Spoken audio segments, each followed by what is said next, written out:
Hey, hey, I see lots of familiar faces already. Good to see you guys.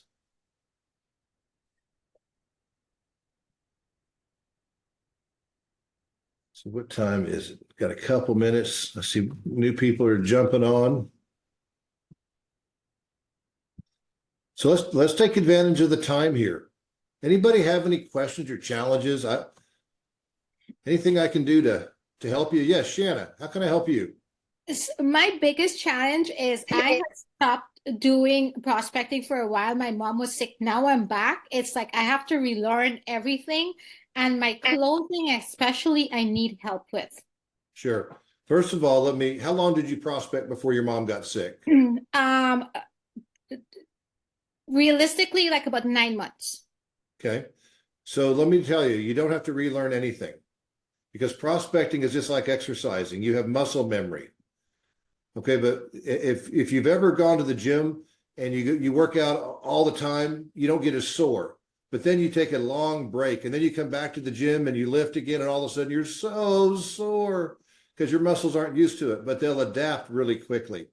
So with the main thing you need to do is you just to get back to doing it. It'll come back and it'll come back quickly. Okay, you've got muscle memory. You remember, it'll come back. Okay, all right. And I The other thing particularly you're probably describing too is you don't have any momentum. Remember, real estate operates in 90-day cycles, so it takes 90 days to really recreate your momentum again. correct. Yes. So You're just hang smart. in there. Hang in there. Thank you. You're welcome. Anybody else while we're waiting on others to join? Any other questions?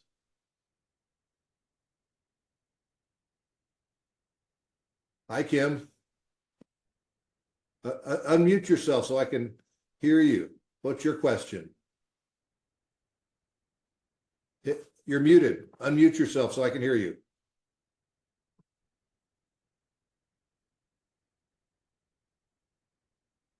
Hello, Ryan. Hadn't seen you in a while. How are you? Been a while. Hi, Gordon. Good. How are you? Good. Good. Saw some nice pictures with you and your son on Facebook. It looks like you guys are having a great time. Yeah, it was good. Nice. But Messi wasn't there, so But oh yeah, well, yeah, looks like you had fun anyway. we did. We did. Thank you. Excellent. Steve will jump on in a minute. We're going to do something fun together today. It's you're going to get two. You're going to get two for the price of one today. Going to give myself and Steve.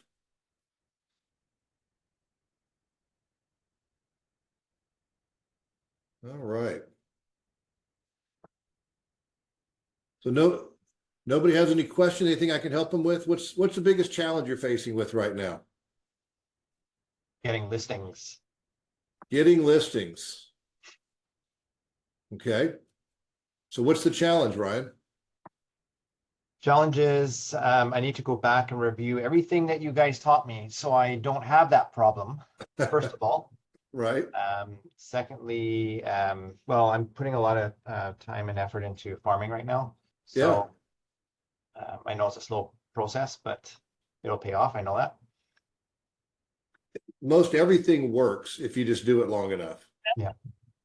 That's I the have not key. received it yet. Good. There's Steve. Hey, buddy. Hey, Ken, can you put us on mute? Because we don't know what you didn't receive yet, but we're all kind of interested. If it's money, send it my way. So if Ken, you can put us on mute, I appreciate it. No, I'm serious, Kim. The one thing I never reject is money. And I don't care, I can change, so if it's Filipino money or Japanese yen, I'll take it. Because my wife has got 9 guns and she likes money. So guys, this is exciting because yesterday, Gordon and I, we have a meeting at Watson Powers. Gordon and I, we spend an hour together every Wednesday in a positive manner, talking about all of you, how we can do our job better to make you more money. In the case of Ryan, how to make him more listings. And yesterday, I said to Gordon, I said, congratulations. Some of you know, but most of you don't, because Gordon is probably one of the most humble people I know. His team has been in business. Do I have this right, Gordon? 5 years? Yeah, we're going into our 6th year in 2024. So he's got 5 years in with a team. In 5 years, his team is now #1 in Oklahoma. And yeah, that is a huge applause. Thank you. And those are the things that we coach you guys on what Gordon does, what I know from experience. Gordon is working a lot of what we coach you on a daily basis. And he's number one in Oklahoma. But if you've been to Oklahoma, there's a lot of steers and oil rigs in Oklahoma. So it's not like he's number one in New York or number one in Florida, but it's still a big achievement. Anybody want to guess what number he is in the United States? 8. Number 8 in the nation, guys. In little old Norman, Oklahoma, his team is putting up transactions that blows away San Diego, Los Angeles, Miami. So I said to Gordon, I'm doing the group call on Thursday. I want to interview you because I'm going to ask you questions I don't know the answer to. Even though he's one of my best friends, I see him all the time. We're on the phone every day, but we're business partners. So I'm going to ask you some questions, Gordon. I'm kind of intrigued. And some of them, my wife said, hey, ask Gordon this. So you guys want to learn how somebody in 5 years went from 0 team to number 8 in North America? I think we're going to be in for a bunch of stuff. So Gordon, you ready for some honest answers? You bet. Fire away. Last year, Real Trends had you at a certain number, but you were a median team. I mean, in 22. In 23, you got bumped up to a large team status. Do you know in Real Trends how many agents you have to have? What's the ratio for Real Trends? Well, let me correct something there. No, I don't know the number, but I was in 2022, I was still categorized as a large team. I was number 16 in the nation in 2022. So we went from number 16 to number 8, but still in the category of large teams. I think the cutoff is 20, which I had 19 salespeople. I think the cutoff is 20. So the bare minimum people on your team is 20. And if I'm correct, and I'm not always correct, so guys, I could be wrong on this. According to my wife, I'm wrong a lot. I believe a large team is 20 to 75. So let's go with that. Okay. So Gordon, how is it that your team of 20 outproduces teams of 70, 75? What are you doing on a daily basis? Because first of all, what is your average transaction per year per agent right now? Average transaction per year per agent, I think, is 29, 30. Time out. Did you guys hear that? 29 to 30. Now, these are not the experience of you guys. Many of Gordon's buyer agents and agents on his team, would it be fair to say, Gordon, have less than 3 years experience in real estate? Oh yeah, 80% of them. Most of what I hire are brand new licensees. When I meet them for the first time, I'd say 80% of the people on my team haven't even been to real estate school. So Hal, does that answer your question we had earlier today? It sure does. Appreciate you both. Hal, him and I are working on growing his team. So Hal, how exciting is that you're in a system where Gordon, however I point to him correctly, Gordon, his average person, relatively new, 30 deals a year. So Gordon, could you go through what an average day is for you, your company, and your team? What do you do on a daily basis that gives that kind of result in transactions? Well, I typically get to the office around 8:30. I'm normally preparing in the mornings at home. And first thing in the morning, it's preparation. I'm getting myself organized for the day. I'm preparing for my team meeting that I do every day from 11 to 12.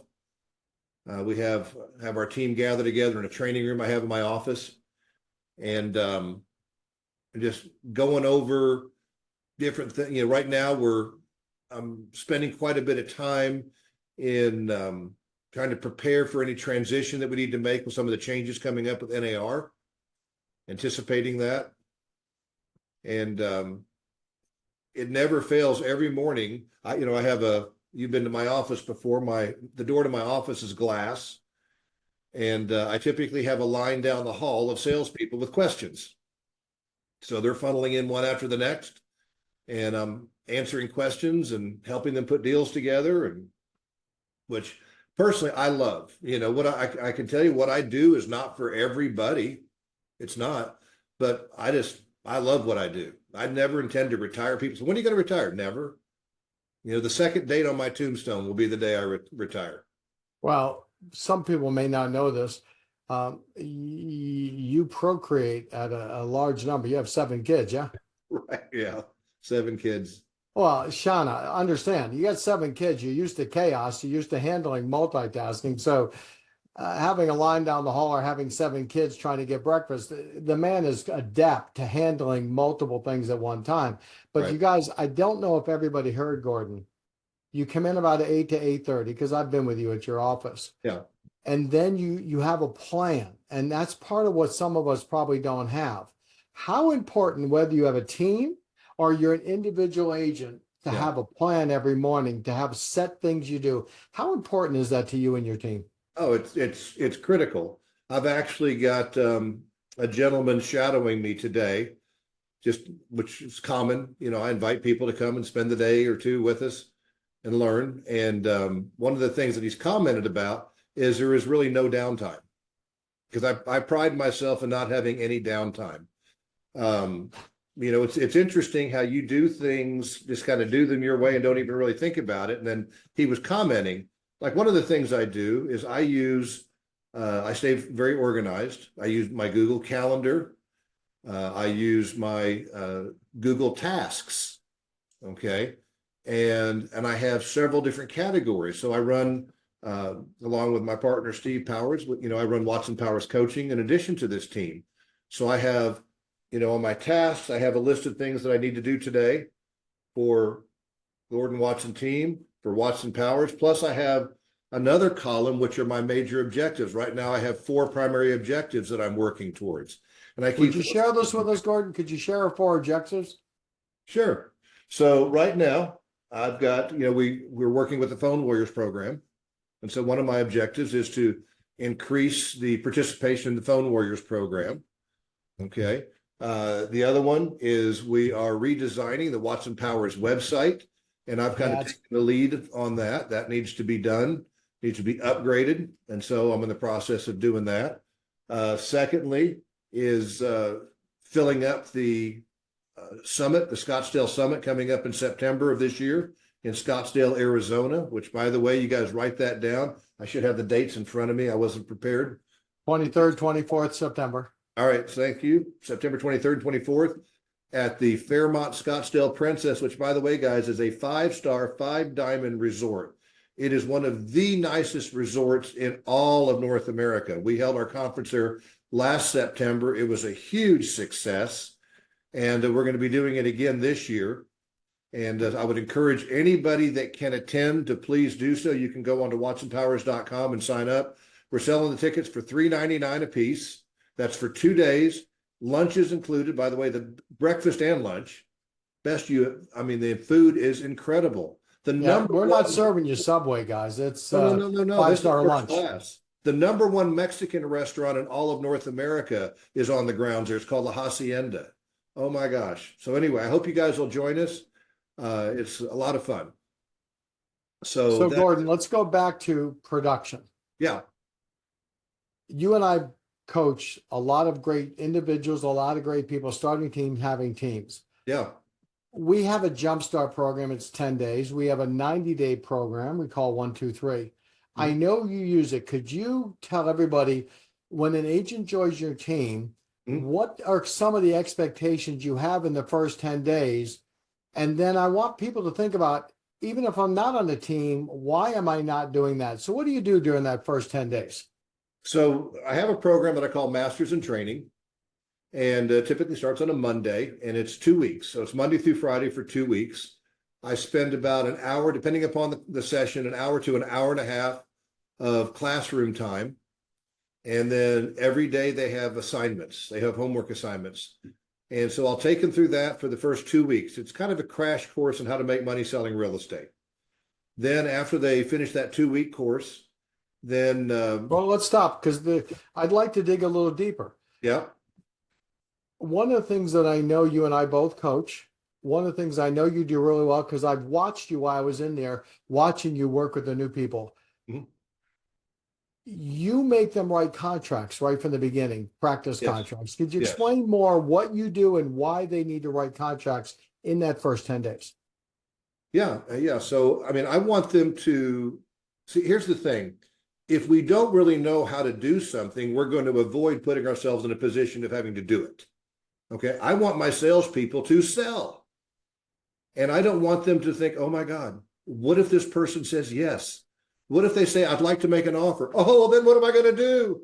No, no, no, no. By the time they're finished with Masters in Training, they've probably written 10 contracts.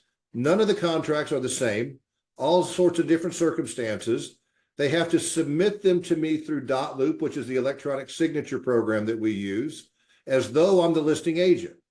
I then, every morning, before they get to class, I print off their contracts, and I'm just like a school teacher. I get out my red pen and I mark them all up, and I turn them back to them, and I show them what they did right, what they did wrong, and we correct it.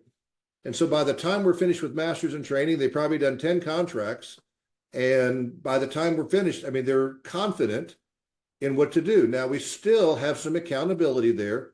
For the first few contracts they write, they still have to send them to me. I approve them and say, yep, they're correct. You can go ahead and submit the offer. But after a little bit of time, they get familiar with it, they get comfortable, and then they're on their own. Another great thing that I've watched you do with your agents is right from day one, you ask them to bring their entire sphere of influence, everybody they know, their personal black book, their phone book, their family directory. Right. A lot of the agents on here don't do that right from the beginning. People with teams, they don't require that. Could you share with us what are the steps you have in that first 10 days? Because I don't remember her name. Who was the wonderful agent that I watched you talk with that lived down the street from your house? Who was that person? Lindy? Lindy. She sold a house in the first 10 days, barely having a license from the database. Could you share what the thought process is, what you do with those names, how you make them work them the first 10 days? Right. Well, first of all, let's see here. Everybody worth knowing is right here. It's in our cell phone, right? So I have them put their database together from their cell phone. Okay. And as I teach them how to work their database, first of all, I have an audio recording. I've created an audio library, and I keep it in Dropbox. So when I start a training program with somebody, I send them the whole library. So there's tons and tons of material that they can listen to, but I also give them specific assignments. Listen to this, this, and this tonight, and we'll talk about it tomorrow. So before I do the training on how to work their database, they have to listen to the audible on how to work their database. Then we recap it the next day in class. I teach them what to do. Then their homework assignment is to call 5 of them per day. Now, more than half the time, they will have either put a contract together or found a good solid lead before Masters in Training is over from that database. So I give them a script, I role play with them what to say, what to do. I teach them how to put it into our CRM, which is our contact relations manager. It's we use Lofty. Some of you use that. Some of you use other ones. We use one called Lofty. And I teach them how to put it in there, how to categorize it. I teach them the difference between their A list and their B list, all the stuff that if you guys have been paying attention to Steve and I that we've taught you over the years. And but I teach them how to do those things. And then that helps them to get started. Like I said, half of them at least will come up with a deal or a really hot lead that turns into a deal really quickly just by doing that assignment. One of the things I appreciate about watching you do our 10-day program, you call it your Masters in Training, is that you deal a little bit with some of the realtor issues. You show them how to use a lockbox. You show them the basic stuff. But one of the things I thought was real impressive is that you didn't drill down on the MLS and other things. And when I asked you, I said, what about all this training? You said, they'll get that. That's not making them any money. And so many of times when we get a new agent, we drill down on things that don't make them appointments or money, but they know how to do admin. So let's talk about your admin team. Okay. You and we coach 2 different systems. And I mean that depending on the client, guys, we don't coach 2 different systems. We have one where it's contract to close, where the processor works with the agent from the CMA all the way to close. And there's the other one, which is also common, where we have listing processors and pending processors. Which program do you like to use personally? So I use the first one, from contract to close. From the time that they take the listing all the way to closing, they work with one processor. There are huge advantages to that and to the other one. Why do you consider for you to be the best one, where the processor is with the agent from the beginning to the end through the whole transaction? Why do you do that? I'm glad you asked, because I think that most people would want to consider this system. So I'm hiring right now. I have 4 processors. Okay. They all do the job the very same way. Okay. The challenge that I found before with having the listing coordinator, the transaction coordinator. So let's just say those are the 2 positions that you have. The transaction coordinator wants to take a vacation, which they deserve to be able to do. If the listing coordinator is not trained in how to handle the transaction coordination, then what happens to that position, right? You're having to make do, and it's typically not good. My opinion is that and I call them processors, you guys can call them whatever you want, same thing. I call them processors, that a processor should every processor should do the exact same job the exact same way. So if I've got 4 processors and one of them goes out on vacation, the other 3 can step right in, and they don't have to be trained on what to do or how to do it, because it's exactly the same way they do. They're using the exact same checklist, the exact same way. So there's no new training that has to take place. Or if we build and expand on our team and I have to add another processor, well, then guess where the training comes from? The existing processors, because they're doing things the exact same way. How many times, I'm sure that if I ask for a show of hands, there's several of you on this call that have been put in an awkward spot because your quote unquote processor quit, resigned, whatever, and you're stuck because you don't have anybody else who's really trained to do that job. Now you can say, well, I cross-trained my listing coordinator. No, you don't. Let's just be honest. No, you don't. You can show them once or twice what to do, but if they're not doing it every day, they don't know how to do it. So, I have people that do the exact same thing, exactly the same way. And now it's just duplicating it. And that works for you. We coach teams that have listing coordinators, because when they're doing 6, 8, 2,000 transactions, we have to break the job into smaller segments. And there's advantages to both. What we're showing you at Watson Powers, guys, is we aren't attached to one way, one system. This is our way or the highway. We have the flexibility to help you get to where you want to go based on what you're trying to accomplish. Let's go to something else. Let me throw in one other quick comment there, Steve. Please I think do. it's important too. We have a whole variety of people from different parts of North America on this call today. One of the things that I have the good fortune is having a lower average sales price in Oklahoma than some of you. And so I've got to pay it. I've really got to watch my dollars. Okay. You want to learn how to run a team on a tight budget. Talk to somebody who's selling real estate in Oklahoma or Texas. Okay. Or places like that. Some of you have got average commission checks of, 15, 20 plus $1,000. And proportionally speaking, your cost of living may be higher, but not that much higher. So you can afford to spend more. I have learned to run my team. My overhead runs 37% of my gross. And that's, by the way, that's after I've paid commissions out to my salespeople. So stop for a second. Did you guys hear that? After we can pay the splits, the stuff that we coach, our clients, we're expecting them to make a 63% profit. Keep going, Gordon. I just want to make sure they heard that. Now, if I can do that in Oklahoma, trust me, you guys that have higher average sales prices, you better daggum well be able to do it, because you got a lot more money to work with per transaction. So just because your average commissions are higher doesn't mean you should be irresponsible with your money, because ultimately the goal is not how much money you can make, it's how much money you can what? Keep. Okay. Let's go to a part that I think is one of the best things that you do. Everybody has a team, agents, staff. You have a meeting every single day, don't you? Yes.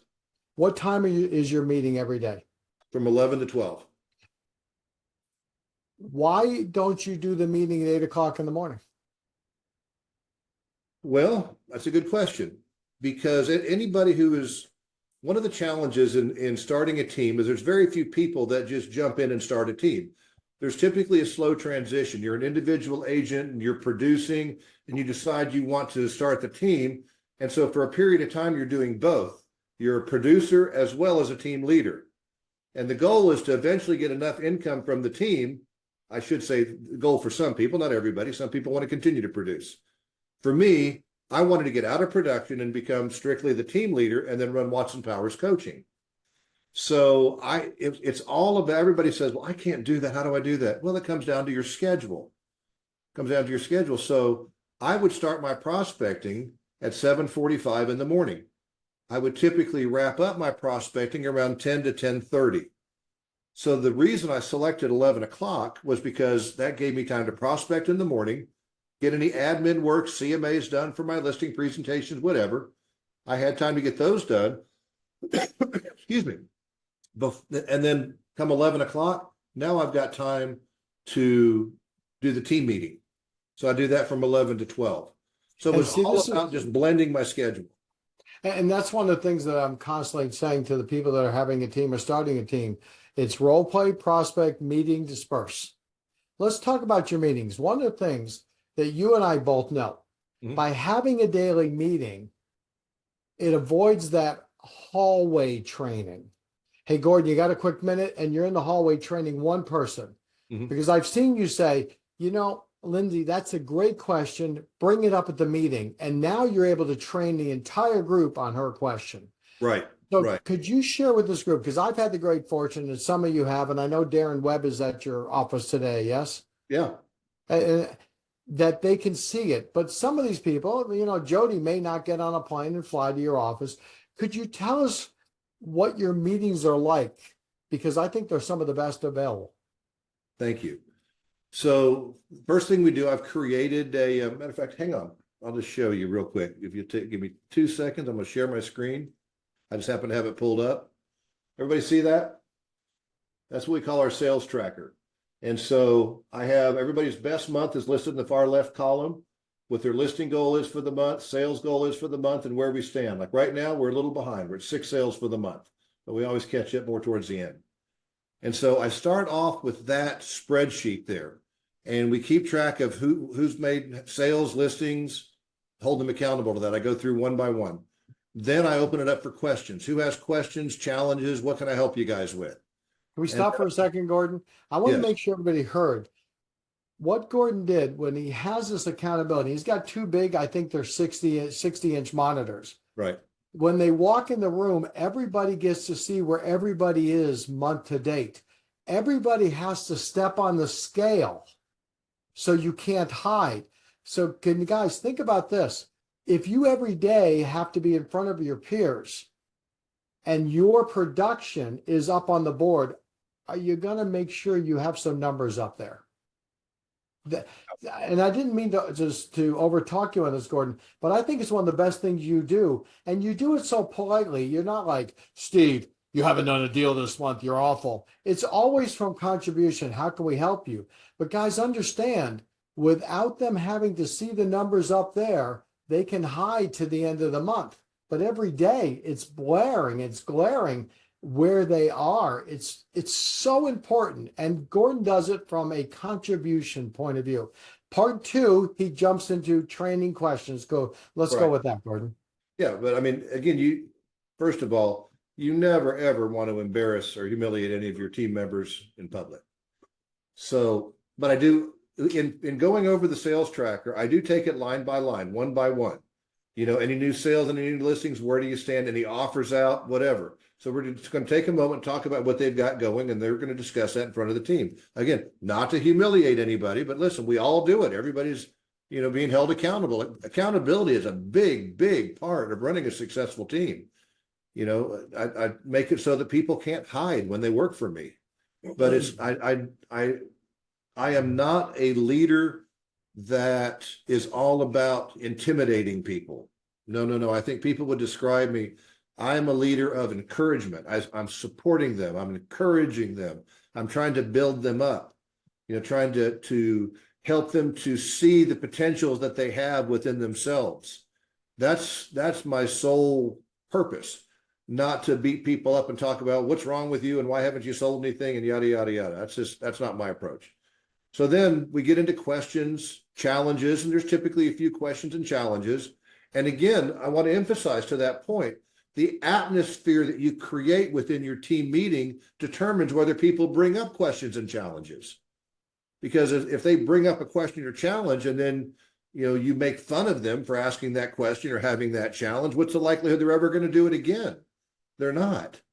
So I always acknowledge the question, compliment them, thank them for bringing up the question, make them feel important for the fact that they're contributing, and then address the question. And then finally, every team meeting, then I have material prepared for that meeting. Okay. And now sometimes the questions or challenges that come up in the meeting will trump my material. That's happened many times.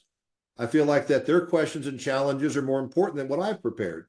So I'll put that on the back burner and I'll deal with their questions and challenges. But it's all, this is an hour that we spend per day, Monday through Friday, and it's all about contribution. It's all about learning. And I specifically have my team set up where really nobody is competing against each other for the same leads. Everybody gets their own leads. Okay, so they're not competing. Now they may be competing on production, but they're not competing for leads. So because of this, I have an environment where people feel like they can share, hey, I learned this or this happened. Here's something you guys maybe want to be aware of. This builder's offering this program over here, go check that, whatever. But so I've created an environment of camaraderie where they share ideas, share suggestions, without feeling like that, hey, if I say this, then I'm giving away my secrets. I don't have that kind of an environment in my office. So let me share something I observed, Gordon, if I can. Yeah. One of the things I like about what you're doing is that, and I don't remember this wonderful woman's name. She had blonde hair, and you started the meeting out with accountability, and then I don't remember her name, and I know it wasn't Joey's wife, but it was somebody. And you said, let's call her Mary. Mary, you asked me a question about an issue you had with a home inspection. Could you share what we talked about? And then Mary stood up and said, well, here's the problem I had. And then she started to give the answer, and you said, would you come up front? And she walked up front, and for 10 minutes, she described her home inspection, the problem, how Gordon, the leader, helped her through it, and what she would do. And then Gordon said, what questions do you have for her? And now somebody on the team is being the leader, and he gave her recognition, but he also, and it was so good, showed that she learned it from Gordon, and he was able to train all 20 people on one subject by example. That is leadership. That stops that hallway coaching over and over and over again, because you were able to take one instance, which I thought was phenomenal, and everybody was so happy. Now, guys, none of you know this because it's an unknown fact. Public speaking is everyone's worst fear. And she got up in front of her friends and spoke, and Gordon supported her. That's the importance of these meetings, right, Gordon? Yeah. I don't think there's ever a meeting where I get up and do all the talking. Now, no, because if somebody visits you, what do they have to do? Oh yeah, you're going to get interviewed. If you come see me, I'll show you what I do, but then you're going to have to share your knowledge with my team because I'm going to tap into it. It's substitute teacher day, isn't it? Yeah. The next thing I like about your meeting, what's the final part of your meeting? Because you have accountability in the beginning, then some sort of training. And guys, I don't know if you heard it. Gordon and what we coach on is so smart. We don't have a 90-day, we're going to teach you about land acquisition. And it's just a constantly evolving meeting. What's the third part of the meeting before they disperse, Gordon? Well, so again, it's the number and accountability, then it's questions and challenges. Then the third part is the material that I've prepared. And then you disperse, yes? Right. Now, one of the things I like about Gordon is the meetings don't run over time. If you Right. want to kill people coming to your meeting, tell them the meeting is 45 minutes and make it 50. Mhm. End it a minute early, guys, not a minute late. Right, Gordon? Right. And here's the good news. After the meeting, Gordon, every time I visit you, what do we do after the meeting? Go have lunch. I've never had lunch so many times in my gosh darn life. Kelly, you and I worked together in the same office for a decade. You ever see me have lunch? See, this is why I'm only about 5'8", depending on what convenience store I go at. Gordon's like 6'12", okay? Because he eats lunch every day. Do you guys understand how simple this is? Role play, prospect, meeting, disperse. Yeah, we were talking in our team meeting today, and again, I took advantage of Darren, who's down here shadowing for the day, and we were talking. I'll tell you, here's one of the latest phrases here lately. What's your superpower? Everybody said, "What's your superpower? What's your superpower?" I'm going to tell you what I think my superpower is.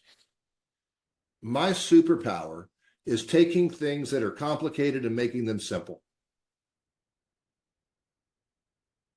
I think that's what it is. Oh, I thought you said superpowers. I thought you were. I did say superpower, singular, power, superpower. Everybody's got their superpower, but I pride myself when I coach, okay, or whether I'm training my team. I think that one of the reasons why people complicate things is it's a method of creative avoidance. It justifies why they're not doing more business than what they're doing.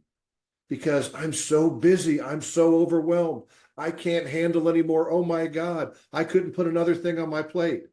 That's because you're complicating things. Simplify. Can I give you an example, Steve? Gordon, it's your platform, man. You give all the examples you want. No one has fallen asleep yet. Keep talking. So today, the culmination of our meeting was one phrase that I drove home to them, and that is win the day.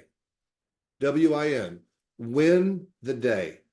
Quit looking at this business from a big picture standpoint. Quit looking at it from the year, the month, even the week. Win the day. If you can win the day every single day and you build those wins up, next thing you know, you've accomplished a lot. So then we talked about, what does winning the day look like? Well, you guys may all define it differently. For the purpose of my team, winning the day is defined as setting one qualified appointment a day. That's it. You set one qualified appointment every single day, you're going to win the day. Then the basis of our meeting today was how do we do that? And not just what are the techniques involved, but what's the mindset behind it? How hard are you willing to push? What are you willing to do? And we talked about the two voices, because we all have, everybody on this call has got the two voices. You got the encouraging voice and you got the discouraging voice. And every day it's a battle to see which one's going to win. But listen, if you make up your mind that I'm going to set one appointment a day, and then you put in 2 hours of prospecting and you haven't got that appointment, so then you just cut it off and say, oh, well, then I'll get it tomorrow. You're toast. You're toast. You've got to prove to that negative voice that's trying to discourage you that you're going to do what it takes to win the day.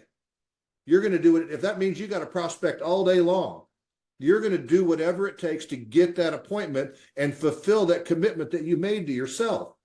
And when you continue to do that, all of a sudden, that negative voice starts to shut up. It doesn't start to talk so much because it knows that it's not going to win. And then that one appointment per day becomes easier and easier and easier because you already know that you're going to do what it takes. And so that's a Reader's Digest version of what we talked about in our meeting today. So, Gordon, one of the things that I share with our coaching clients that have teams, and if you're thinking about having a team or you have a team, if they're learning and they're earning, they stay. If all they're doing is learning, Gordon, they're not earning any money, they got to leave. So for those of you that have teams and all you do is constantly train without getting results, they're learning, but they're not earning, they go away. Conversely, if all they're doing is earning, but they're not feeling the love that Gordon is showing, the learning part of the meeting, they don't feel that they're part of a team. If all they're doing is earning, they're going to leave you because somebody's going to pay them 1/2 of 1% more because they're going to can make a little more somewhere else. So Gordon, you and I talk about this a lot. What is your philosophy about learning and earning so they stay with your team? Because you don't pay the highest splits. I know what you pay. You pay a very fair and they get a lot from you. So what is your philosophy on learning and earning and why they stay with you? Well, so my philosophy is I put their needs before mine. Okay. If I make decisions based upon the best interest of my salespeople, it's a win-win. So I'm not looking at myself and saying, what can I do to put more money in my pocket? I mean, yes, I am, but I'm not. I'm looking to say, how can I benefit my salespeople? What can I do to help them to pull out their full potential? What can I do to help them to grow? And as long as I keep myself focused on them, then I win too. So Gordon, then how do we have some people, because we got some people on to have teams, but are also in production. Yeah. So they have that pull of, I have to grow my team. I have to train my team. I have to make them feel special, but I also got to go prospecting. You and I coach relatively the same. Could you share for those that have a small team and growing a team who are still in production? How did they do that balance? How did you do that balance of listing property, selling property, recruiting, developing systems, having meetings? Because it's a lot on your plate, man. How did you get through that? Two things. Okay. Two things that we all have to learn how to manage. We have to manage our time and we have to manage our emotions. Okay. See, the reason why most of us that are ineffective is because we let our emotions drive us too much. You've got to set the emotions aside and learn to deal with facts. So manage your time, manage your emotions. The more your emotions get involved, the less effective you are. Do you guys hear that? Gordon and I coach business coaching for real estate people. Business decisions are based on logic with a little bit of emotion. You have to be passionate about what you're doing. But if you make decisions based on emotion and then logic, you'll be broke and out of money. Right. So Gordon, we have a few minutes. Do you mind if we open up for questions if there is anybody has any questions? No, jump in. Guys, #1 team in Oklahoma, #8 in the nation. I expect within 3 years, number one across the nation. But by the way, let me say this, Steve.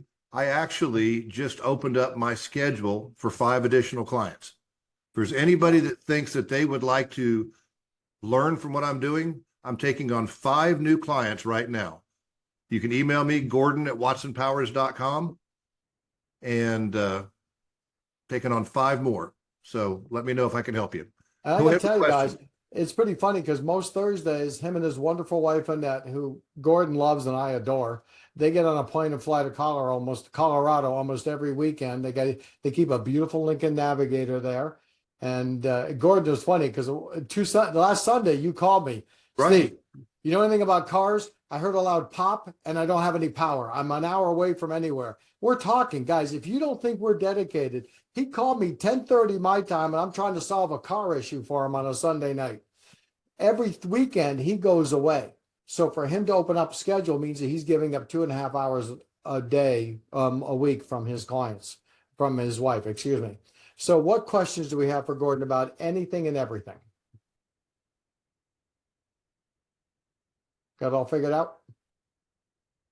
No, it's always who's going to be first. I'm not going to be first. How Well, much production? I have a question then.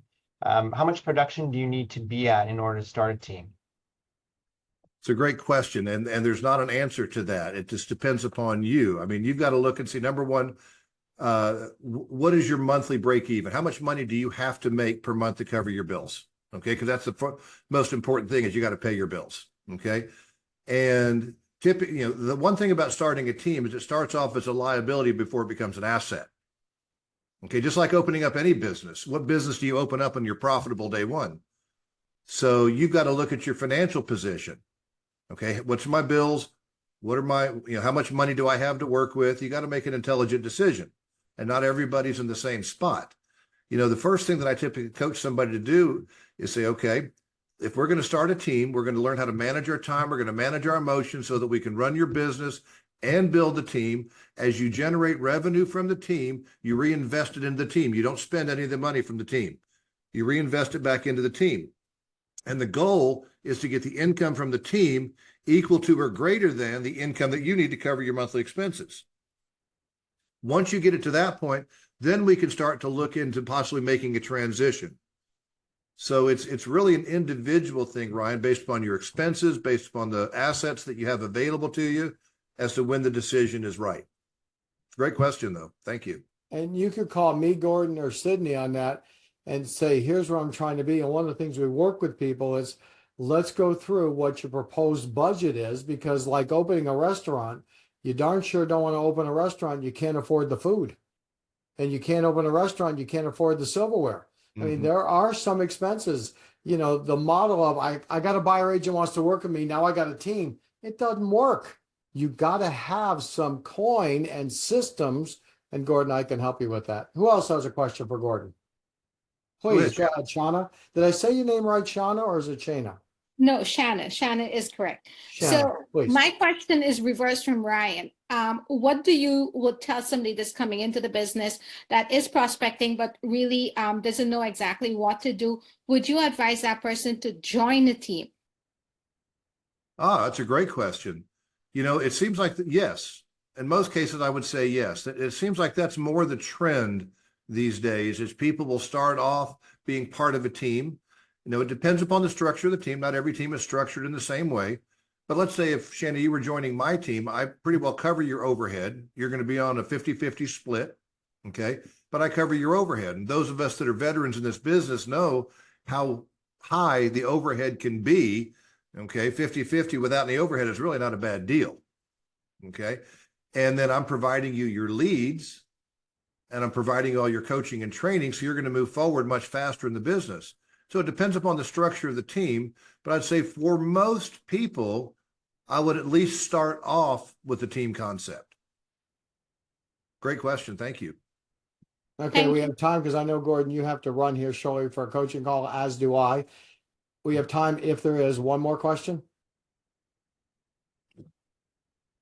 I have a question, Coach. This is Aubrey. Hi, Aubrey. And hi. My question for you is, you know, how are you recruiting these? I'm sure in your area, you're very well known. So you probably get agents coming to you trying to be on your team. But what if you're trying to start a team in an area? How are you recruiting these agents and finding them to see if they're a good fit for your Great team? question. Great question. So I'd say there's really three primary resources when you're starting, because it changes kind of like, Aubrey, I want you to think about recruiting kind of like a website. You know, the longer that your website's been out there, the more effective it is, the more organic traffic you get. Well, the bigger your team gets, the more organic people you're going to get joining your team. But when you're first starting, here's what I would tell you. The most effective tool for me was Indeed. I advertised on Indeed. Okay. And I've hired tons of real estate agents off of Indeed. I've got stacks of resumes sitting here off of Indeed. Secondly, social media. Okay. Social media. Advertise on social media. It's free. Okay. And I've hired several people off social media. The third thing that should be obvious but is overlooked, okay, is your past clients and centers of influence. Okay. You know, call up Aubrey. Hey, it's Gordon Watson, your realtor. Hey, how are you, Gordon? Hey, I'm doing great. Aubrey, I need your help. I love to start. I need your help. Pause. As soon as anybody says that to you, I need your help, immediately your spidey senses kick in, don't they? What do you need? How, you know, I'm important enough that you're asking me for help. And then I just explain, hey, this is what I'm doing. I'm starting a team. This is what I offer. Who do you know that would benefit from this? And you will be amazed how few calls you have to make before you've got legitimate leads to follow up on. So Indeed or advertising sources similar to that, there's others besides Indeed. That one just worked for me. Social media and past clients and Sphere. Thank you. That's great help. Thank you. You're welcome. So, Gordon, on behalf of everybody on this, on behalf of all the people we're going to send this to, thank you for taking time out. This was supposed to be my call. I convinced you to come on because I know you had to take some things and move them out to make the schedule. And I know I took you away from your wonderful wife, Annette, a little bit. So I appreciate that fact. But I also know you're going to make dinner tonight. So we're all happy with that. Absolutely. So, Gordon, thank you very much. If you guys are watching us, thanks for watching us. I'm Steve Powers of Watch and Powers. That's my partner, Gordon Watson. We coach some of the best people in North America. We'd love to help you. If you want to learn about our Phone Warriors training, it's $1.99. How many calls a month do they get, Gordon, for $1.99? 8 training calls a month, about 15 minutes each, cheap as possible. Call me, call Gordon. We'll get you in. It's a no obligation. Guys, thanks for watching. Gordon, incredible. I think you're going to be #1 in the United States in the next 5 years, large teams, and you're still only working a half a day a week and going to Colorado every weekend. So thanks for sharing. Thanks for caring. Everybody, go make some money. Have a great day. Thank you, guys. Thank you. Bye-bye.